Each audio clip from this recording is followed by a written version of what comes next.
रुको जरा सबर करो।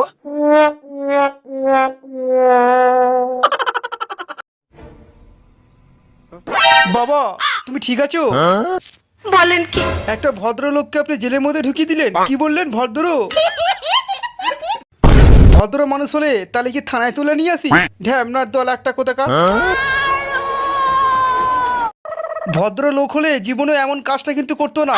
মুখ সামলে কথা বলুন আমার বাবাকে নিয়ে কি করেছে শুনবে?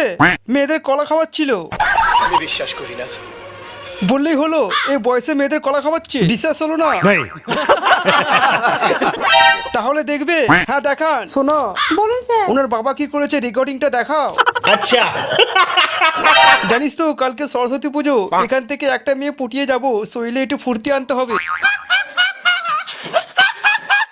কি বলছিস? হ্যাঁ। হাই সুন্দরী, কেমন আছো? আরে এসব কি করছিস? উল্টো পাল্টা কিছু করিস না, কেলানি খেয়ে যাবি। আরে শুধু দেখ কলা খাইয়ে কেমন মেয়ে পটা। আমার কলা খাবে? কি? মানে আপনি তো রাগ করছেন, আমি তো গাছের কলা কথা বলছিলাম। মিথ্যে কথা। কলা খাবেন না ঠিক আছে, অন্তত আমার গার্লফ্রেন্ড তো হয়ে যায়। জানেন আমি কার মেয়ে? আমার বাবা একটা পুলিশ। क्या करूं फिर जॉब छोड़ दूं? কি রে তুই এখানে থাক, তুই মেয়ে পটা, আমি একটু মদ খেয়ে আসছি। আরে কোথায় যাচ্ছিস?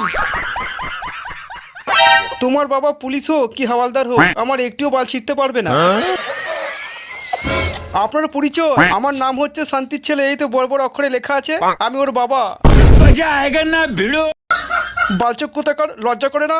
এই বয়সে মেয়ে পটানো হচ্ছে না স্যার, আপনি ছি ছি ছি ছি। ভুল করছেন, আমি তো পুজোর চাঁদা নিতে এসেছিলাম। তোকে বারণ করেছিলাম এই বয়সে মেয়ে পড়াতে যাস না, এবার বস ঠেলা। साला ये दुख का खत्म नहीं होता बे। দেখলে তোমার বাবা কি কি করেছে? মেয়েদের কলা খাওয়ানোর কথা বলছে, এই তোমার বাবা। देखा आपने लापरवाही का नतीजा है।